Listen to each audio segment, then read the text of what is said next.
This is the Paul Leslie Reviews. Hank Williams Jr. embodies the blues on Rich White Honky Blues, an album review. Hank Williams Jr. is a misunderstood artist. To say he is a country singer, although true, doesn't come close to painting the complete picture. Hank can play any musical instrument: guitar, banjo, piano, keys, harmonica, fiddle, drums, and that's not all. As Hank has put it, he played every instrument that there was, the same as his father. Then there's Hank Williams Jr.'s career as a recording artist, which has yielded close to 60 studio albums, 58 years after his debut in 1964. He's sold more than 70 million records. It's a lot of great work, and the catalog includes his own material, co-writes, and his covers of country classics. His tendency for exploration is more frequent than some would guess. Rock and roll, bluegrass, and blues.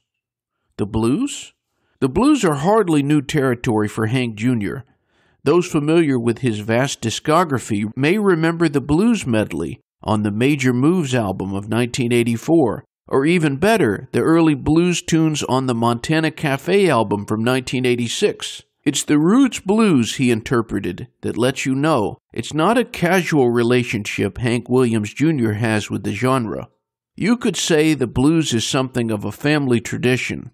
I recall visiting Beth Petty, the director of the Hank Williams Museum in Montgomery, Alabama. She told me about Rufus T. Tot Payne, an African-American bluesman born in the late 1800s, who was an early musical teacher of Hank Williams. The musical lessons Hank Williams received from T. Tot were an unmistakable influence on his work. You will encounter the blues influence whenever you listen to Hank Williams.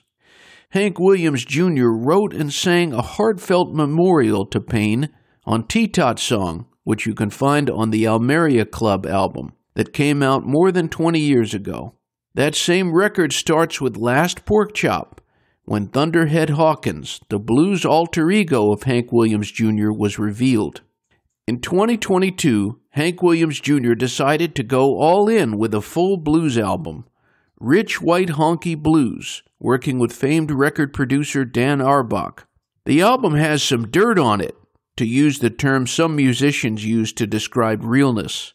It's full of off-the-cuff lewdness from Hank, but if a blues record isn't honest, who wants that?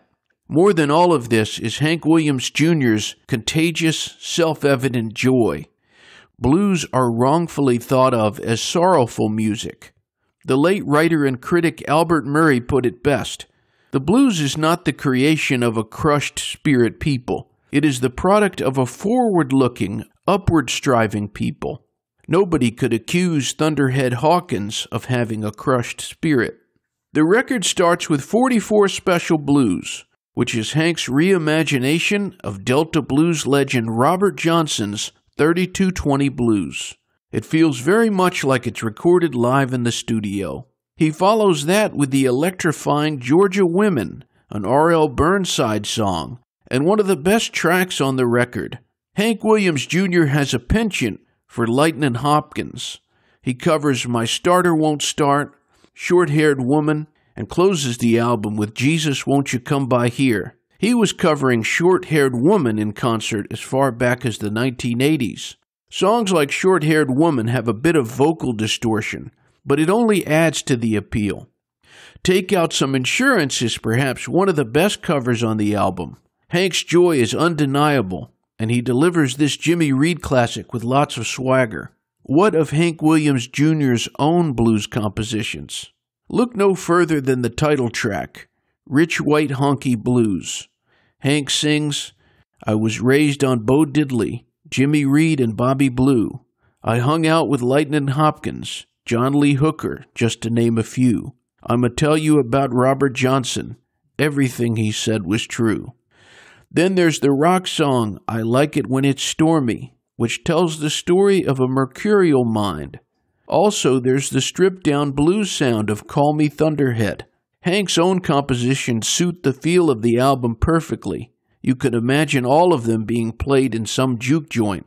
There's something serious about this record, but also a lightheartedness and even a comedic element. Kobe Glass is a Hank Williams Jr. fan who has seen the singer in concert around 10 times. Glass remarked, "As I've gotten older, I appreciate the fact that he has a sense of humor about himself now and realizes who he is, and more importantly, who he isn't." For me, there is great joy in listening to blues. Looking up all of the many versions of a song and how different it sounds in the hands of different artists is fascinating. That's because the blues tradition is very much about borrowing words and melodies. Quotation is a rich and enriching tradition, was how Bob Dylan put it when asked about the borrowing prevalent in folk and jazz. It's definitely true in blues. Rock Me Baby is perhaps the most familiar blues standard on the Rich White Honky Blues record. Williams gets inspiration from the Muddy Waters version, and I listen to this track over and over, trying to analyze what makes the song great. It's carnal and unrestrained. If this record is a testament to anything, it's that the blues is very much a living art form, and one with a great diversity of participants. Will Friedwald once called blues a big tent. The record liner notes writer and journalist went on to describe it as one that is all-inclusive, with room for everybody. Even rich white honkies.